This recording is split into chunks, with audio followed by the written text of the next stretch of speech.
감사하며 기도드리옵나이다. 아멘.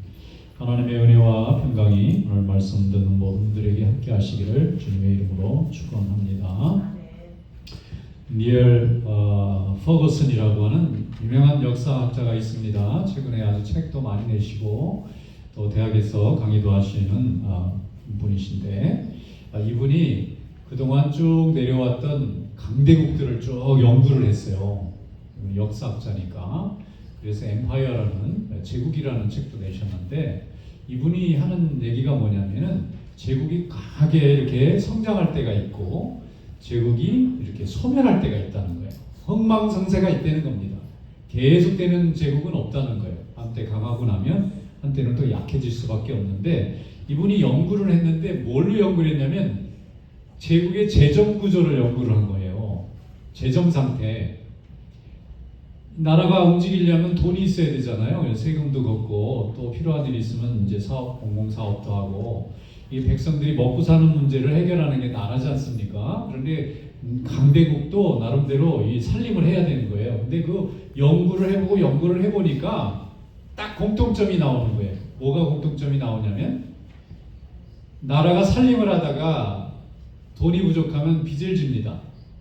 그 빚을 져서 빚을 지면 이자가 생기잖아요. 빌렸으니까. 근데 그 이자가 국방비, 국가의 위험을 막기 위해서 나라를 지키기 위한 국방비 예산을 나라의 부채의 이자가 초월하기 시작할 때부터 올라간다는 거예요. 그때부터 나라가 힘이 줄어들고 점점. 왜냐면 마땅히 써야 될 돈이 있는데 이자 먹느라고 정신이 없는 거예요. 우리도 살림을 살다 보면 이해가 되지 않습니까? 빚을 질 수 있죠. 살다 보면 뭐 아이들 키우기 위해서, 집을 사기 위해서, 혹은 뭐 자기의 목적을 달성하기 위해서. 그런데 이 빌리는 돈을 갚아 나가야 되는데, 갚아야 될 돈이 내가 써야 될 돈보다 너무 많으면 어떻게 되죠? 파산하게 되는 거잖아요. 근데 국가의 원리도 매우 비슷한 점이 많다는 거예요. 그래서 이분이 뭐를 예를 들었느냐면, 16세기에 스페인이 전 세계를 지배했어요. 아메리카 대륙도 스페인, 포르투갈 이 사람들이 다 이렇게 점령한 거 아닙니까? 16세기에. 그런데 그 스페인을 이끌어갔던 왕조가 합스부르크라는 스위스 쪽에 있는 왕가였는데, 그때 당시에 스페인은 포르투갈부터 시작해가지고 네덜란드까지, 지금의 독일이나 프랑스까지 거의 대부분을 다 컨트롤하고 있었어요. 그런데 이게 너무 많이 익스펜스가 많아지니까 그걸 해결하다가 결국은 이자에 눌려가지고 결국 나라가 네덜란드도 떨어져 나가고 포르투갈도 떨어져 나가고 그러다가 지금은 유럽에서 제일 가난한 나라가 스페인이지 않습니까? 그리고 17세기에는 또 그 오스만 투르크라는 그 제국이 이 이란부터 터키부터 해가지고 유럽까지 거의 뭐 엄청난 힘을 발휘했는데, 이 오스만 투르크도 그때부터 기울어지기 시작한 거예요. 또 그 다음에 프랑스에는 유명한 왕조가 있잖아요. 17세기에 부르봉 왕조라고, 우리가 흔히 아는 그 뭐 루이 13세 이 사람들이 그 부르봉 왕가 사람들인데, 불란서도 엄청나게 부를 자랑하다가 나폴레옹 시대에 얼마나 더 강했습니까? 그런데 나라의 빚이 국방비보다 수월하기 시작하면서 그 나라도 이제 프랑스 혁명을 겪고 막 몰락해 가는 거예요. 그러다가 나중에 이제 영국이 강해졌잖아요. 다시 이 영국이 전 세계를 다 식민지 어마어마해서 그 영국의 기대가 해가 지는 일이 없을 정도다. 세계 50개가 넘는 많은 나라들을 다 이렇게 지배하고 있었는데, 이 나라도 나중에 너무 이렇게 부채가 많아지니까 나중에는 그 빚을 해결을 못해서 허덕이다가, 지금은 우리가 달러가 세계 대세지만 조금 전만 해도 100년 전만 해도 파운드가 전 세계 기축통화였어요. 근데 지금은 영국이 너무 가난해졌잖아요. 얼마나 가난한지, 한국맘 하나 가다가 고장 났는데 수리비가 없어서 못 고치고 그냥 내버려 둘 정도로 그렇게 지금 가난해졌단 말이죠. 그러니까 이게 무슨 얘기냐? 아무리 크고 강한 힘을 가진 나라라도 영원할 수 없다는 거예요. 그런데 좀 염려스러운 건 뭐냐면, 작년 연말로 미국이 빚이 국방비를 처음 초월했어요. 미국이 이 그동안 있었던 중에 처음 있는 일. 굉장히 걱정을 많이 하는 거예요. 이게 또 앞에 있었던 제국의 길을 따라가는 거 아닌가 이렇게 걱정을 하는 거예요. 나라가 갚아야 될 이자가 국방비를 처음 초월한 겁니다. 수십 년 역사 중에. 그래서 이제 기도를 해야 되겠죠. 자, 그러면 이게 뭐냐면 이 세상의 모든 사람이 만든 제도나 국가나 뭐 무슨 체계나 영원하지 못합니다. 언젠가는 기울어지고 힘이 없어지고 또 약해지는 시대가 옵니다. 그럼 또 새로운 게 또 일어나겠죠. 이게 계속 역사 속에서 반복되는 거예요. 그래서 영원한 것은 세상에 없어요. 근데 영원히 있는 것이 있어요. 우리 하나님만 영원하신 줄로 믿습니다. 하나님이 우리에게 준 것만 영원할 수 있어요. 왜냐하면 하나님이 영원 그 자체시거든요. 인간은 시간의 지배 속에서 삽니다. 시간은 흐르면 낡아지고 약해지고 소멸됩니다. 그래서 이 세상에 사람도 100년 남짓 살면 소멸되는 거예요. 그리고 이 세상에 만든 제국도 소멸됩니다. 이 세상에 만든 모든 물건이나 모든 체계나 모든 문명도 언젠가는 소멸합니다. 그것을 우리가 보고 있지 않습니까? 그런데 우리 하나님은 시간의 지배를 받지 않으세요. 시간을 창조하신 분입니다. 시간을 만드신 분이에요. 그래서 영원하신 하나님의 그 성품과 그 속성을 가지고 있는데 이 영원하신 하나님이 우리 유한한 인간에게 그 영원한 속성을 나눠주시는 것이 부활입니다. 그것이 영생입니다. 오늘 예수 그리스도께서 부활하시고 그 제자들에게 자신의 모습을 보여주시면서 어떻게 부활하신 예수님이 지금 우리와 함께하고 있는지의 방법을 우리에게 알려주고 계세요. 오늘 말씀 중에 은혜가 되시기를 주님의 이름으로 축원합니다. 오늘 하나님 말씀 함께 읽겠습니다. 누가복음 24장 30절부터 35절 말씀 다 같이 읽겠습니다. 이에 모세와 모든 선자의 글로 시작하여 모든 성경에 쓴 바 자기에 관한 것을 자세히 설명하시니라. 그들이 가는 밤에 예수는 더 가려 하는 것 같이 하시니 그들이 강권하여 이르되 우리와 함께 이와사이다. 때가 저물어가고 날이 이미 기울었나이다 하니 이에 그들과 함께 유하로 들어가시니라. 그들과 함께 음식 삽실 때에 떡을 가져사 축사하시고 떼어 그들에게 주시니 그들의 눈이 밝아져 보인 줄 알아보더니 예수는 그들에게 보이지 아니하시는지라. 그들이 서로 말하되 길에서 우리에게 말씀하시고 우리에게 성경을 풀어주실 때에 우리 속에서 마음이 뜨겁지 아니하더냐 하고 곧 그때로 일어나 예루살렘에 돌아가 보니 11 제자와 및 그들과 함께 한 자들이 모여 있어 말하기를 주께서 또한 살아나시고 시몬에게 보이셨다 하는지라. 두 사람도 길에서 된 일과 예수께서 떡을 떼심으로 자기들에게 알려주신 것을 말하더라. 아멘. 예수님께서 부활하셨습니다. 죽으셨는데 3일째 되는 날 살아나셨어요. 우리 성도들이 주일날 왜 예배를 드리느냐? 그게 주의 날이기 때문에 그래요. 괄호에 또 뭐가 더 들어가는데 주님이 부활하신 날을 줄여서 주의 날, 주일 이렇게 부르는 거예요. 우리는 주일에 예배드립니다. 왜냐하면 주일이 부활하셨기 때문에 우리가 부활할 것을 믿고 하나님 안에 나와서 예배드리는 줄 믿습니다. 근데 부활이 얼마나 기쁘고 좋은지요. 주님의 날이 얼마나 기쁜지 모르겠어요. 다시 영원히 살 수 있는 소망을 우리가 표현하고 실천하고 보여주는 날이 주일인 거예요. 예수님께서 부활하셨는데 제자들에게 나타나셨어요. 근데 먼저 본 사람들이 가서 다른 사람들에게 얘기해 주는데 도저히 믿지를 못해요. 왜냐하면 죽은 사람이 살아난다는 걸 믿는 건 너무 어려운 일입니다. 예수님의 12제자들도 아무도 안 믿었어요. 있을 수 없는 일입니다. 그런데 점점 다시 살아나신 주님을 만난 사람들이 점점 많아지니까 나중에는 굉장히 혼란스러운 거예요. 나중에는 제자들에게 주님이 직접 나타나셔서 자기가 못 박힌 손, 그 다음에 찔린 옆구리도 다 보여주시고 만져보라고 하고 믿음을 허락해 주셔서 그때부터 제자들이 믿기 시작합니다.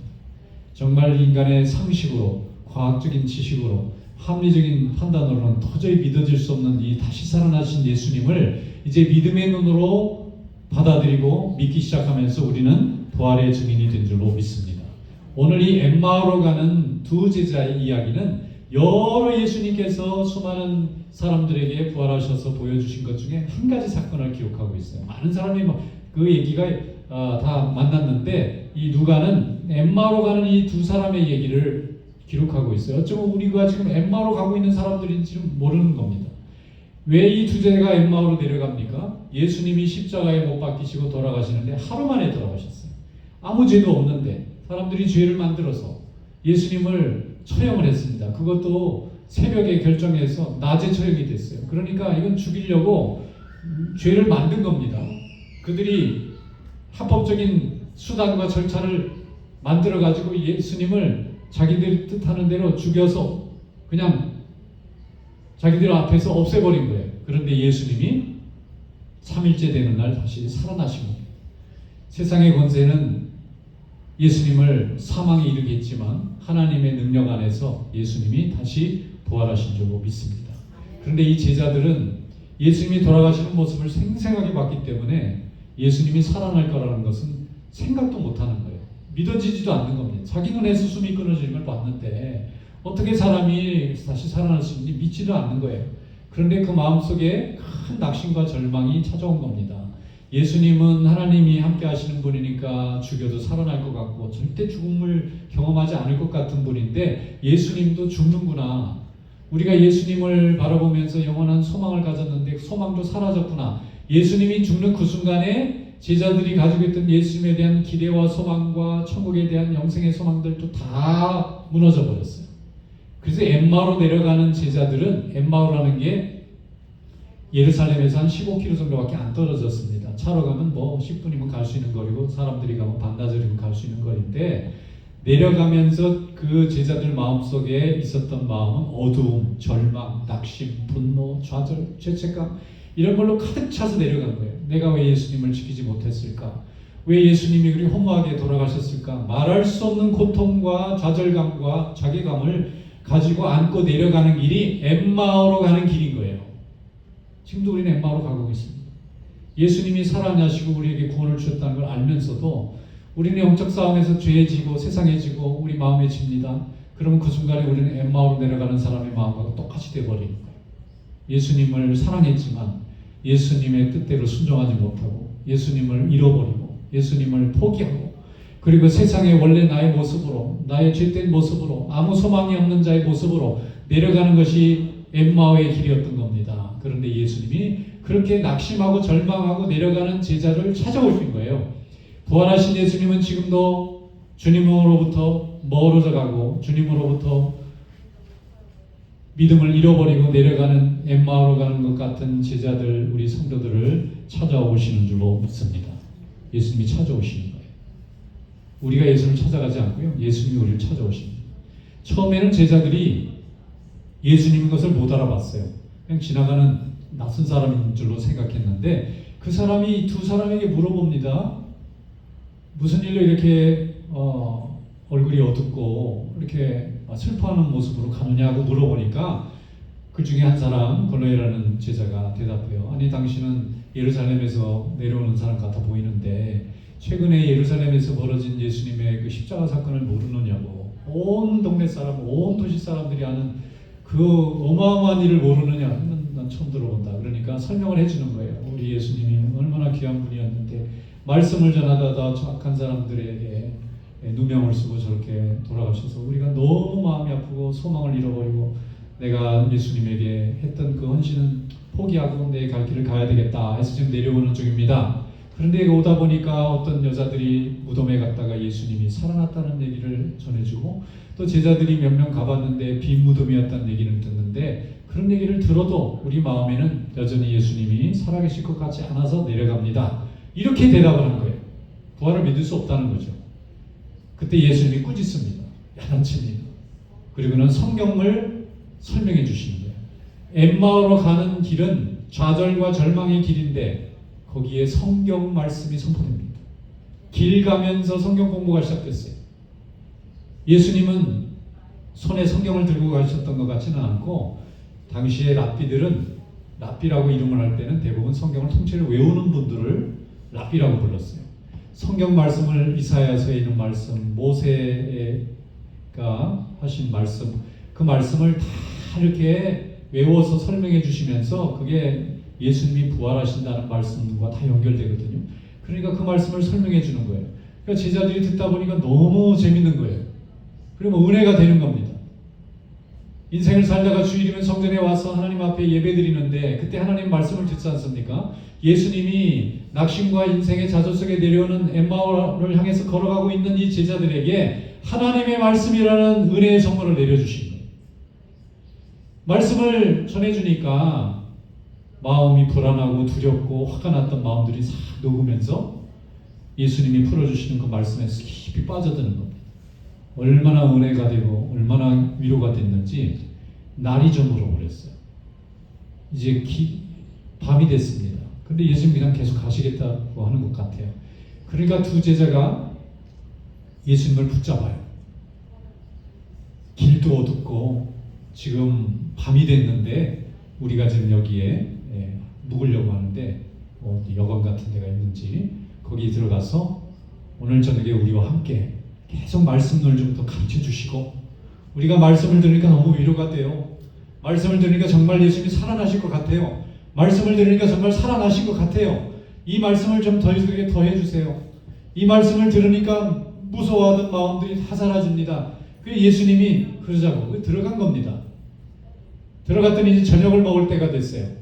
그래서 예수님이 떡을 가지시고 이스라엘 사람들은 떡과 포도주가 매일 먹는 양식입니다. 우리 밥하고 국하고 똑같아요. 그걸 가지고 떼가지고 기도하시고 제자들에게 나눠주시는데 그때에 눈이 떠집니다. 예수님인 것이 그때서야 느껴지는 거예요. 예수님이다 하는 순간에 예수님이 눈앞에서 사라지셨어요.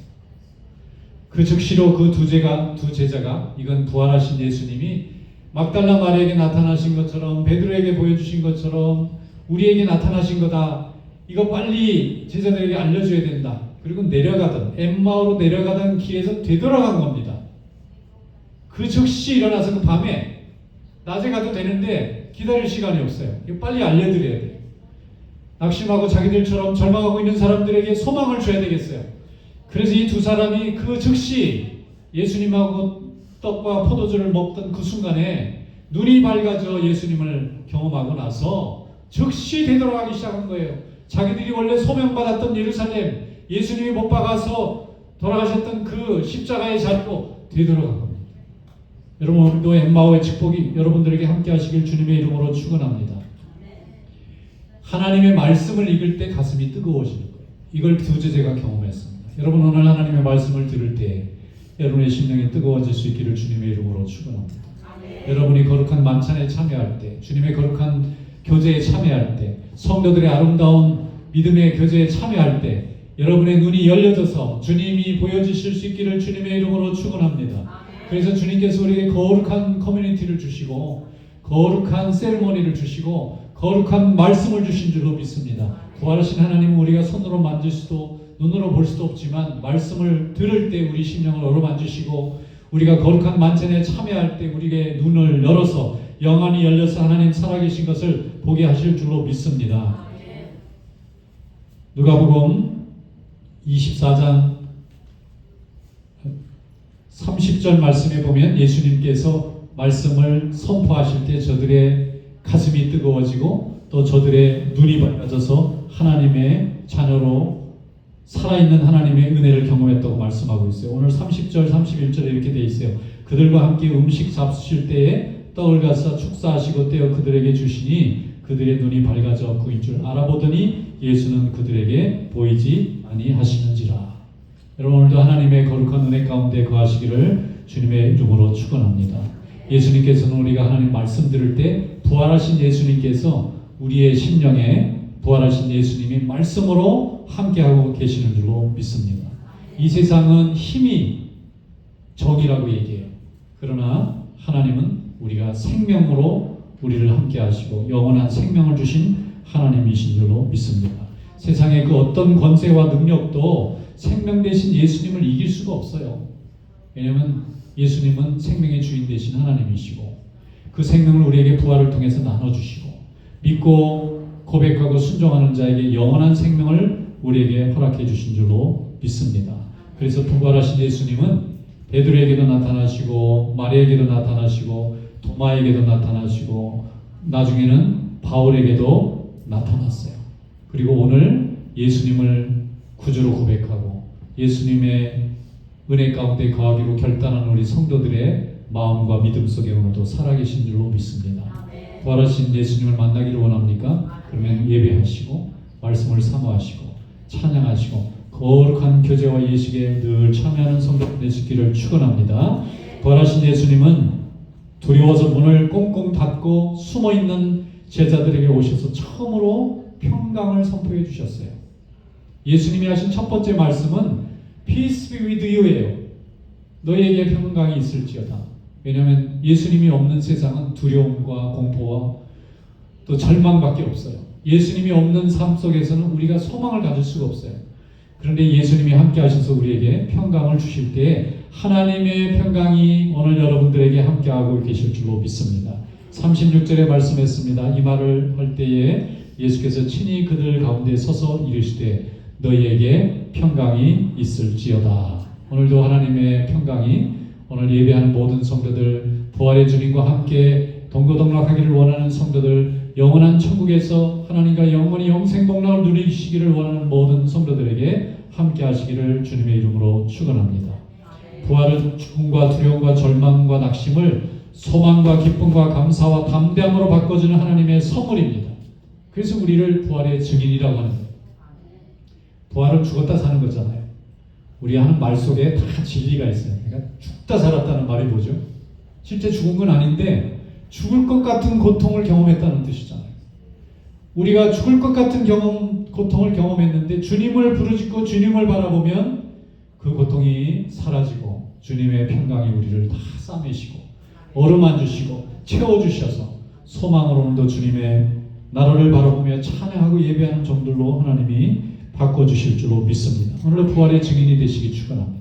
주님이 부활하신 것처럼 죽음과 같은 고통에 있는 자들에게 주님의 평강과 사랑과 살아계심을 증거하는 성도들이 되시기를 주님의 이름으로 축원합니다. 어떤 집사님이 계셨는데 예수를 안 믿었고요. 예수 믿는 사람들을 멸시하기도 하고 조롱하기도 했던 분이라고 합니다. 그런데 이분이 암에 걸려가지고 이제 사망 선고를 받으신 거예요. 불가능하다는 거예요. 의사가 살아나기가 너무 어렵겠다고.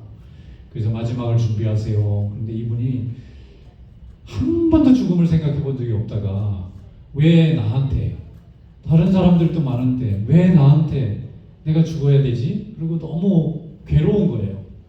그래서 살고 싶은 거예요. 그런데 곁에 예수 믿는 분들이 계셨던 것 같습니다. 이분을 말씀으로 위로하니까 이분이 예수님을 믿기로 마음을 먹고 세례를 받습니다. 그리고는 하나님 말씀으로 교회에서 신앙생활을 시작했어요. 그리고 열심히 이제 얼마 남지 않은 기간이지만 하나님 앞에 부르짖고 기도하는 법도 배우고 찬송하는 법도 배우고 하나님 앞에서 말씀으로 은혜 받는 법도 다 배웠어요. 그런데 나중에 이분이 하나님 앞에 부르짖으니까 하나님께서 이분의 병을 고쳐주셨어요. 그래서 이분이 회복이 된 거예요. 이분이 체험이 생겼잖아요. 기도했더니 하나님 자기를 살려주셨다는 생명의 체험이 생기니까 이분이 너무 감사한 거예요.